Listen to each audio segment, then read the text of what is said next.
Hi, everyone. Good afternoon. This has been an amazing day. I've been here all day. I've seen quite a lot of talks. I think a round of applause for the DCMN team who have put on an unbelievably good event today.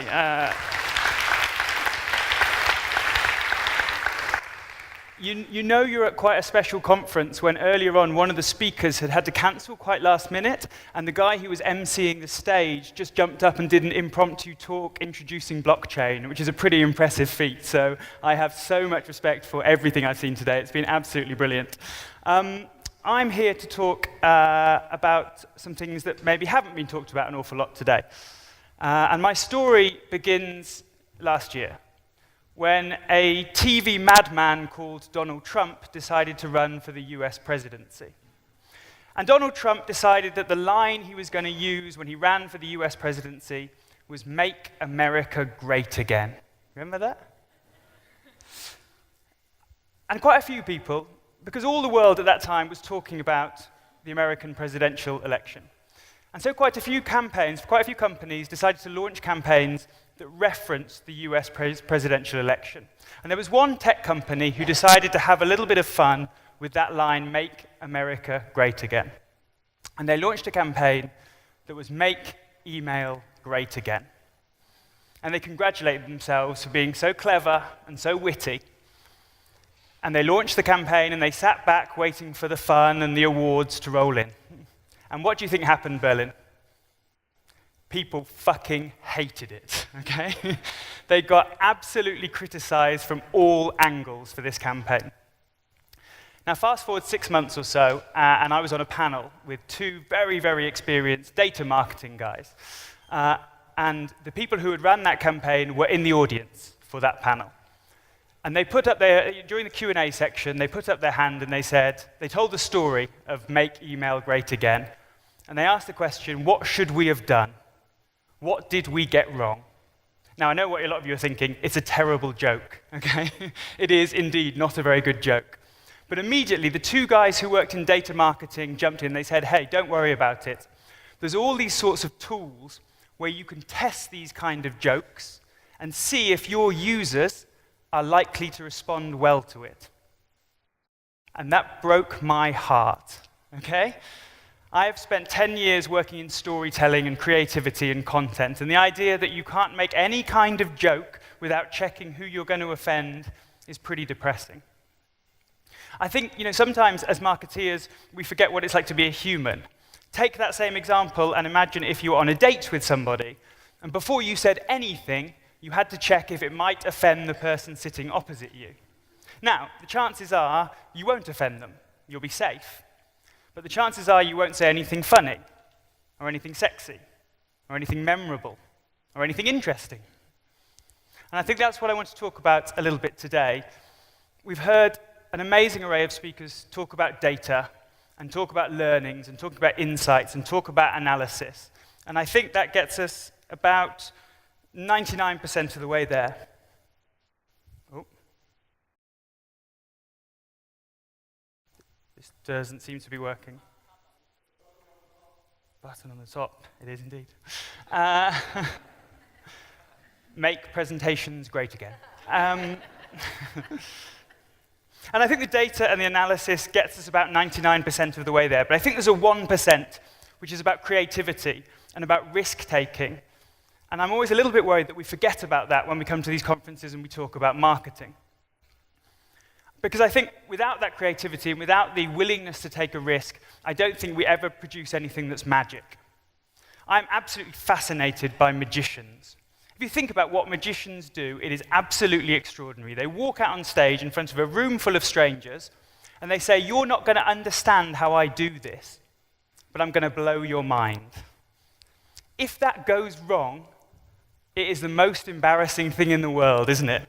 There's cards coming out of your sleeves, there's rabbits hopping around the stage. But if it goes right, that is the best feeling in the world. And I think we learn something from magicians. I'm not saying that every time you take a risk in marketing, it leads to magic. It definitely doesn't. And I think part of being a creative thinker when it comes to marketing is leaving room for stuff that doesn't go right. Going right back to the first talk of today, to Corey's talk, about failing and that culture. But I think we absolutely have to build in that opportunity for things to go right and for that magic to happen. And if we never try, and we never risk offending people or upsetting people, we're never going to get to that magic, and I think that's a real shame. The first admission of my talk is that I'm not a growth marketer. I am a storyteller. I'm a journalist by trade, and I've worked for WeTransfer for the last 2 years. And what really struck me when I joined WeTransfer is they asked me to set up the content department. They knew that they had a lot of users who worked in the creative industries, and they decided that they thought it would be interesting for us to create content and stories aimed at those users. And what I found pretty quickly, both within WeTransfer and being invited to panels or to give talks or to marketing meetups, is there seems to be a way where content and data has become like a war between each other. This is kind of a spoiler if you haven't seen the first series of Game of Thrones, by the way. I'm really sorry, but come on, it was years ago. Right.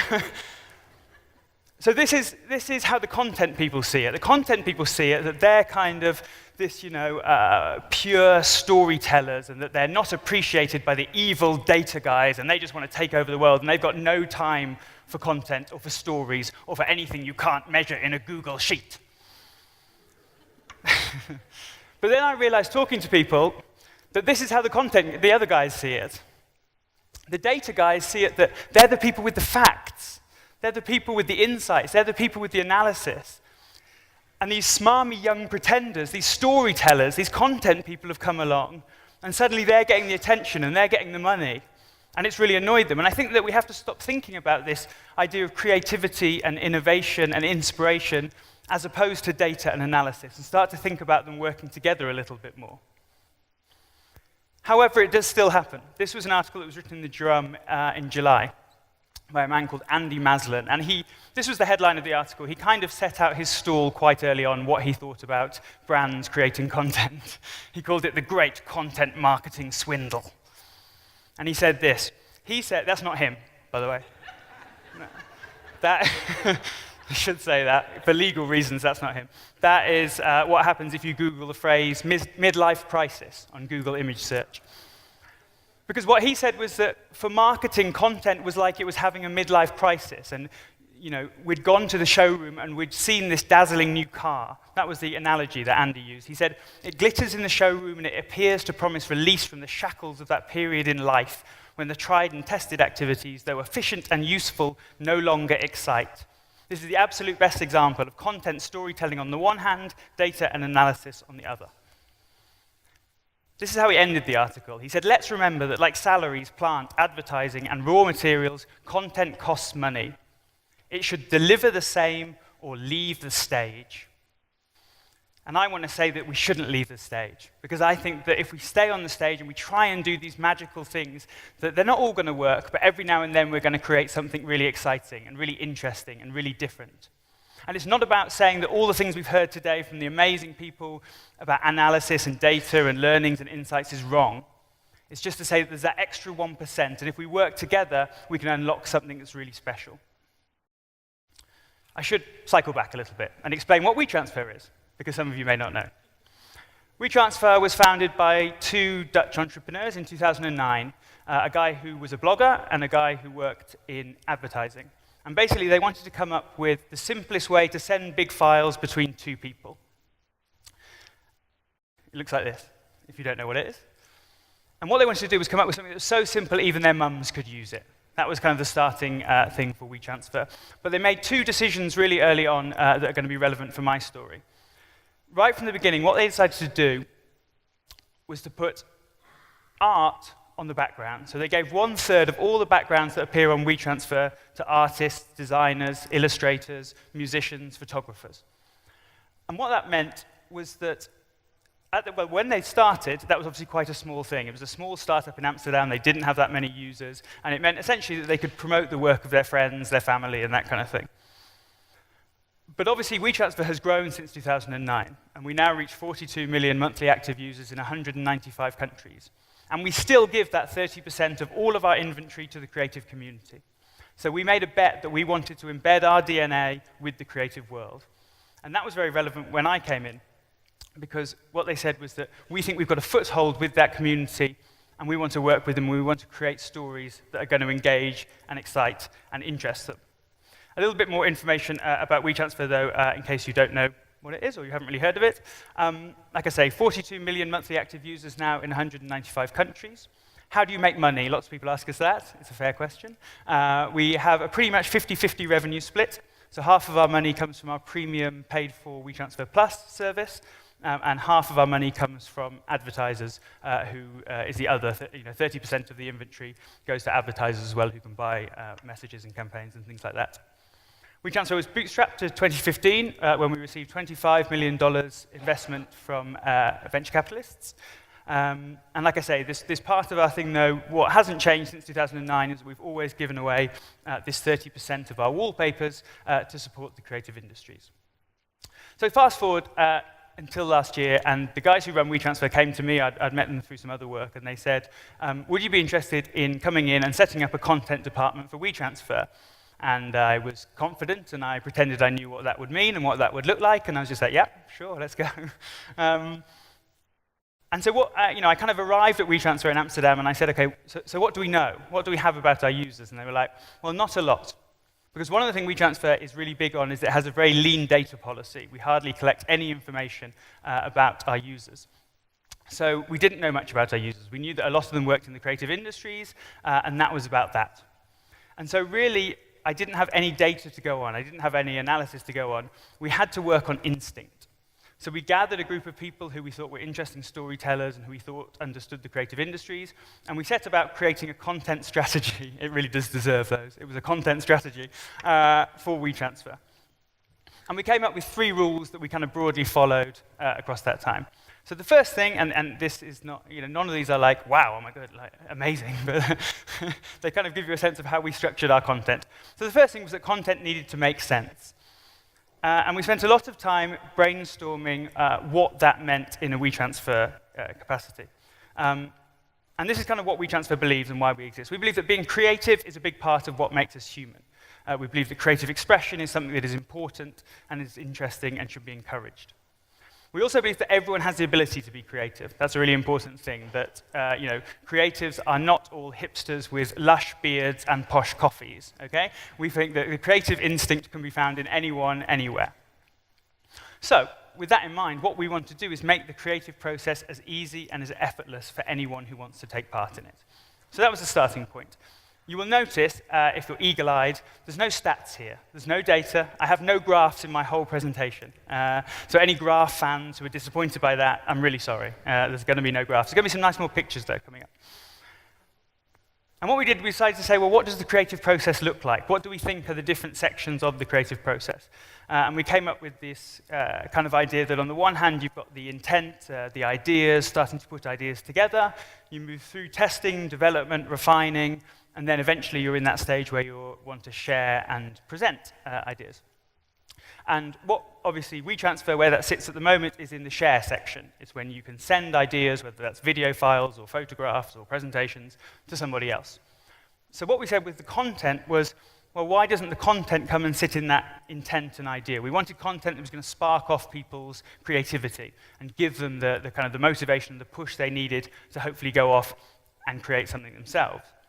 And then from that, we kept workshopping this idea, and we realized that actually it's not a straight line, that process, it's a square, because if I'm here and I've gone all the way through this circle, and then I present my creative idea, and you see my idea, and then you go off to do it, then you start the circle again.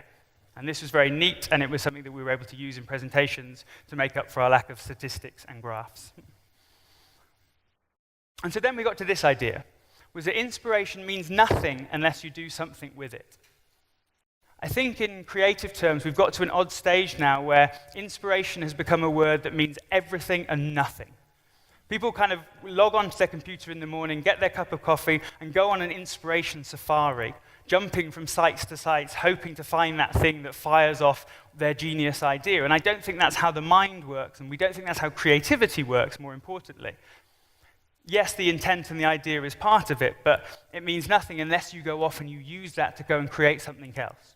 So this was kind of our guiding principle, and this shaped some of the content stories that we've told in the first year. So this was one series we did. We were interested in the idea of the spaces that creatives work in. Now, we've all seen those videos or those photo series where they go to a creative workspace and they take photos of them and they're like, hey, look, this is where, Denis Villeneuve works. So if you get the same computer and the same Vitsu bookshelves, you can have creative ideas like Denis Villeneuve. Spoiler alert, you can't, okay? That's not how creativity works.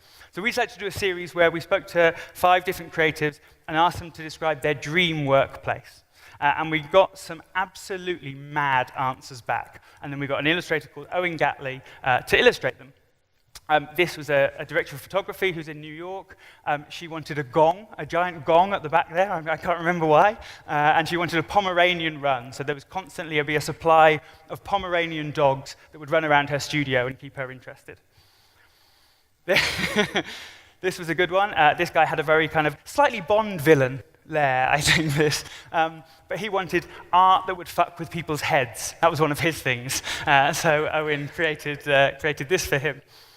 This is Nelly Benayoun, who's a creative and a scientist. She wanted a boat, obviously, that would sail around the world and dock in different places. And it had a disco in the bottom right-hand corner for disco dancing. This is a good one. This is a Singapore creative director, and he wanted Marina Abramovic at all times doing her performance in the middle of his studio. You know that performance of Marina Abramovic, and she sat in galleries and people came and sat opposite her? This is what he wanted. How weird would that be? But he also wanted Miles Davis. Just so weird, but the insight into the creative mind is absolutely fascinating. And this was quite a serious one. This was a writer who actually is based here in Berlin, and he wanted something a little bit more normal.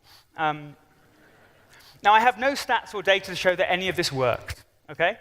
We do track that kind of thing. We do see on social and that kind of thing. But what we do know is that anecdotally, this was something that cut through. It was a content project that people talked about and referenced to us when we had meetings with them. And I know the data, there was at the talk earlier, the guy said, there is no exceptions. Everything is measurable. And I get that. I do understand that. But I think, like I say, there is this space for this little bit of extra stuff, this little bit of interest, a little bit of excitement as well. So that was the first rule we set ourselves. This was the second rule we set ourselves, right? Content needs to be good. Now that sounds amazingly obvious, but anyone who has seen branded content will have been surprised by how many people don't follow this very simple rule. And so one of the things we thought about was, how does the creative process work? And my favorite description of the creative process comes from the graphic designer Paula Scher. And Paula Scher says that when you're a designer and you get a brief for a job, the brief is like a quarter that you put in a slot machine.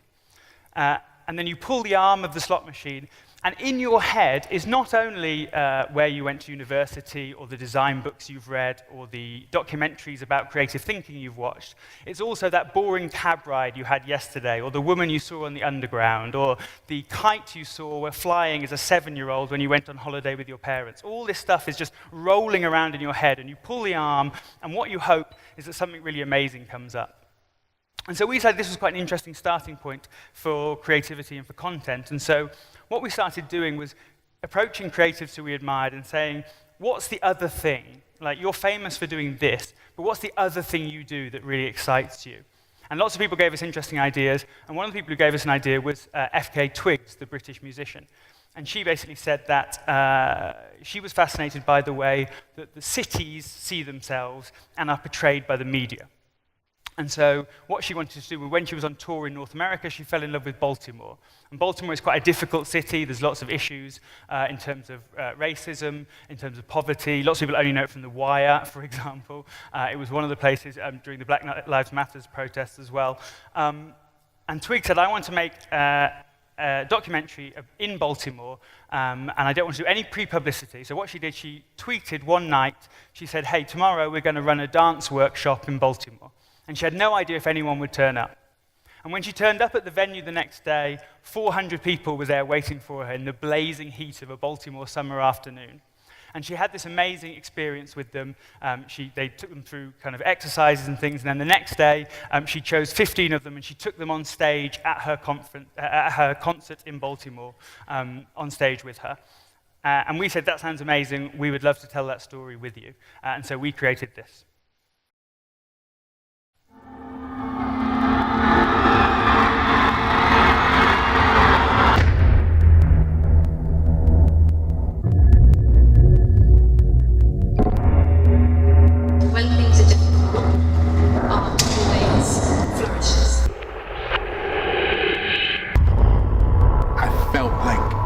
I was welcome into a community that is just powerful.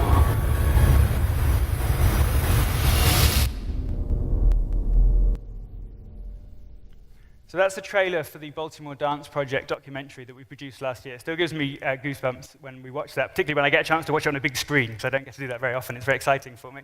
But again, thinking about the talks and things we've heard today, we had no insight that this was going to be something that would work for our audience. We're not particularly big in the Baltimore dance community. It was the idea we loved, and the story we loved, and the passion that Twigs had for the project that we loved. And what's great about it, you can find it online if you Google Twigs and WeTransfer, is that on the one hand, you can watch it as a documentary which is about a creative workshop, a dance workshop in Baltimore. But it's also this story that picks up on ideas of race and sexuality and identity and the media and the way we see ourselves and the way others see us. And so it became this really interesting content project. But I don't think it's the kind of thing that would ever have come out from a very well-structured, well-regulated marketing meeting. It came out of a hunch, and we decided to do it, and we were lucky that it came off in the way that we hoped it would. The third thing, and there's some nice pictures. Yeah, these are some of the dancers that turned up for the workshop. So this was the third thing we realized. So to go back to that first slide, the Game of Thrones slide of Joffrey and Ned Stark, is that they don't need to be mortal enemies, that actually it's much more exciting and much more interesting when they work together. And over the 2 years of running this content team at WeTransfer, we have started to use data more. That's not to say that we slavishly follow data. We don't create content projects based only on insights that are given to us, but we do try and work together with our data and analysis teams to try and create stuff still with that element of magic or that sprinkling of something different.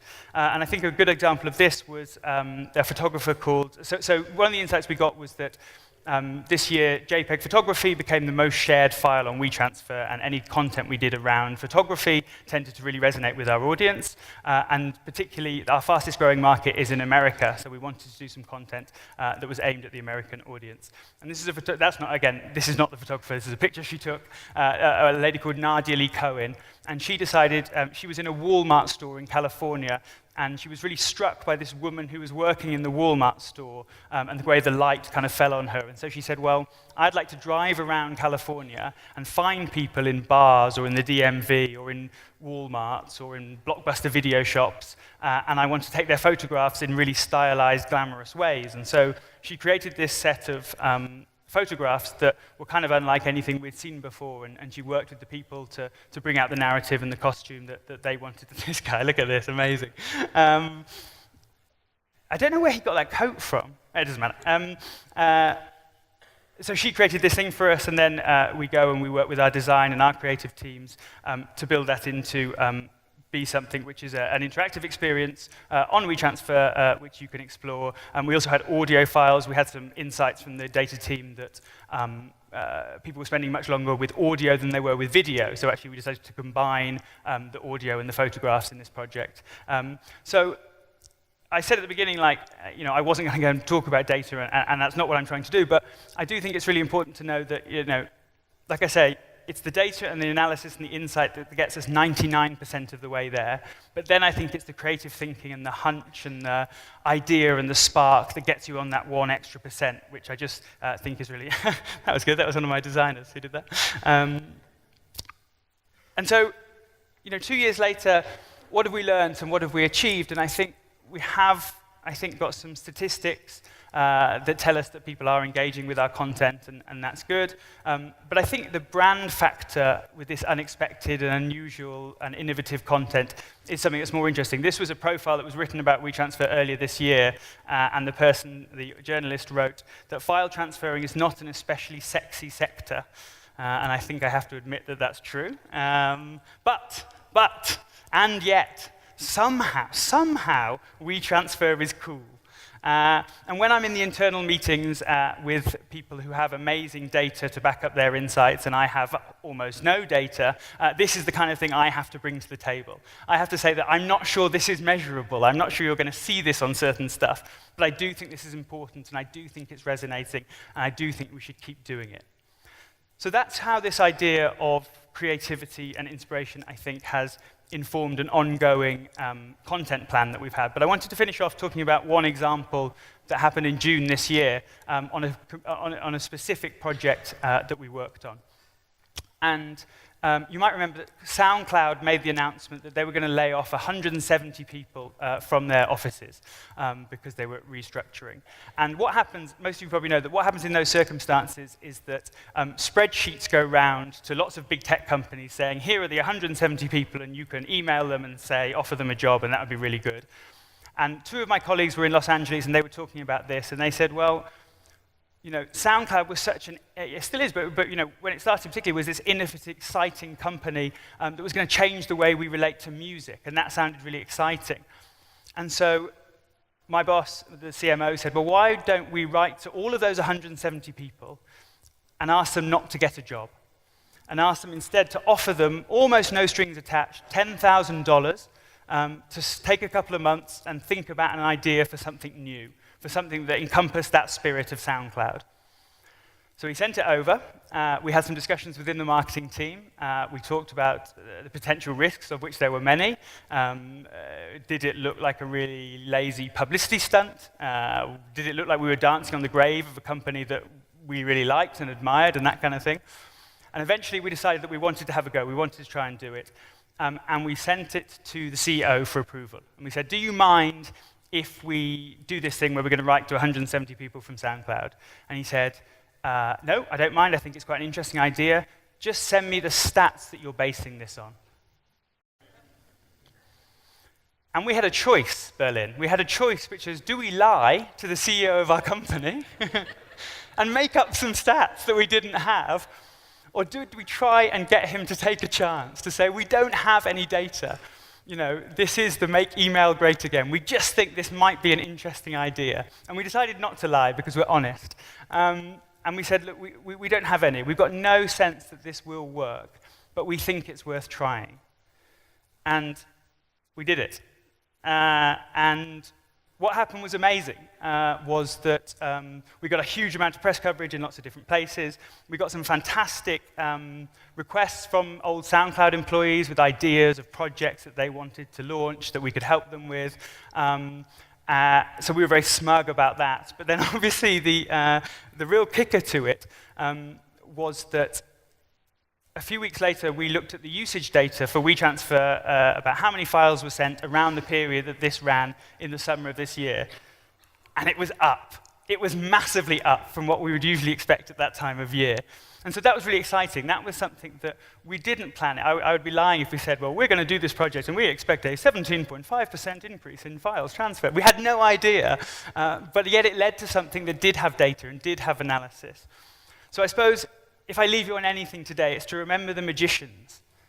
It's to remember that crazy, terrifying tightrope of walking out there and going, I don't quite know how this is done, but I'm going to be amazed and I'm going to be astonished by it. And again, that's not to say that all the stuff we've heard today about insight and data and statistics and analysis, that all still stands. It's all still really important. But I think every now and then we should walk out onto the stage like this guy, and I hope that if you take one message away from my talk today, Berlin, is that you go back to your work over the next few weeks and maybe, just maybe, try and make a little bit of magic alongside the other stuff that you're doing. Thank you very much.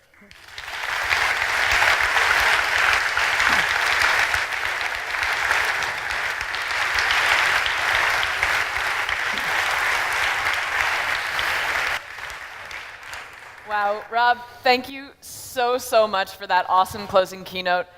I think if we want to, we can take a question or two, if you don't mind. Right. Do we have anything from the audience?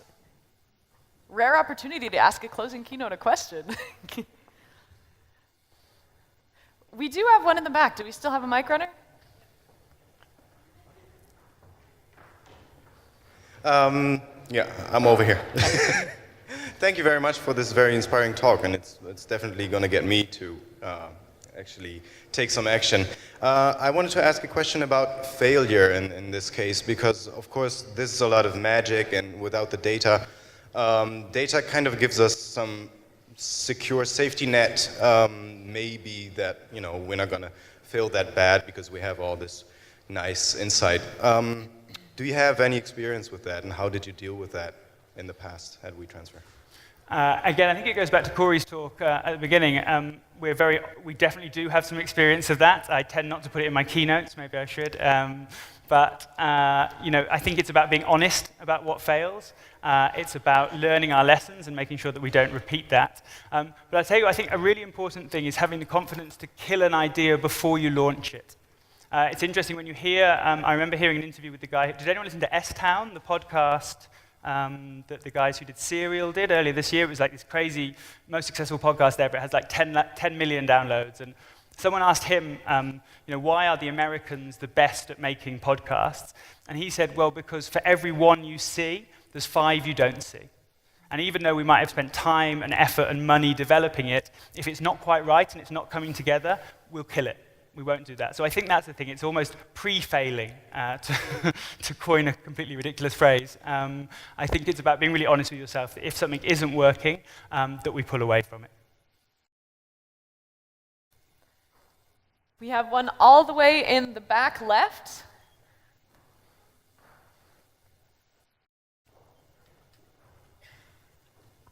Hi, I had a question about your content team. How many people are on it?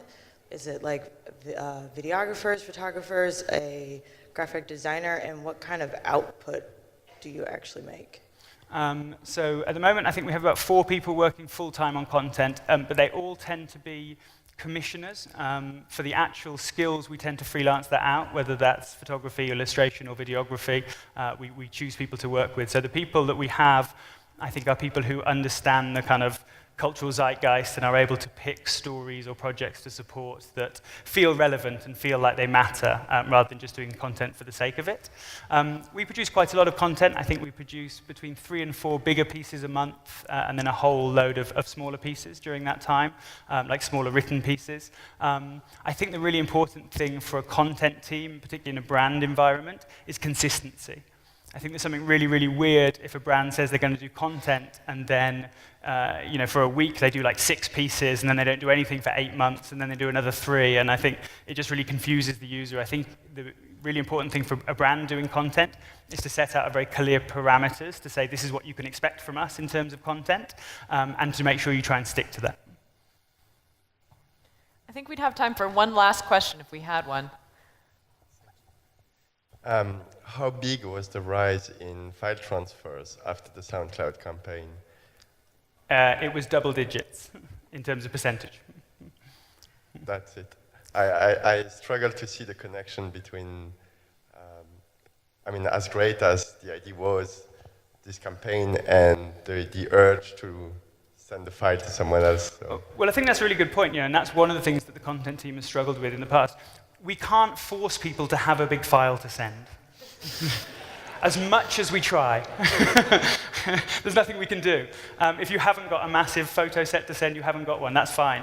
So I think with something like that, and I think with a lot of the content we do, it's about putting ourselves into people's minds for other reasons, so that that time when they do have a big file to send, that it's wobbling around in there. I think with the SoundCloud thing, it was that we got so much press in a very short space of time, and so I think that we were top of mind people for a long time. But yeah, it's a really good point, and I think it's something that I've had to maybe explain internally to my colleagues as well, is that it's not about spending a lot of time and money doing a video with twigs in Baltimore, and then telling this very moving, emotional story about identity. And then at the end, like, why not send a file on WeTransfer.com? That's a way to kill a content idea straight away. So yeah, we have to be very honest about that relationship between the content and the usage, absolutely. Thank you. All right, you guys, I think that's all the time that we have. Rob, again, thank you so much. Really awesome keynote. Thank you.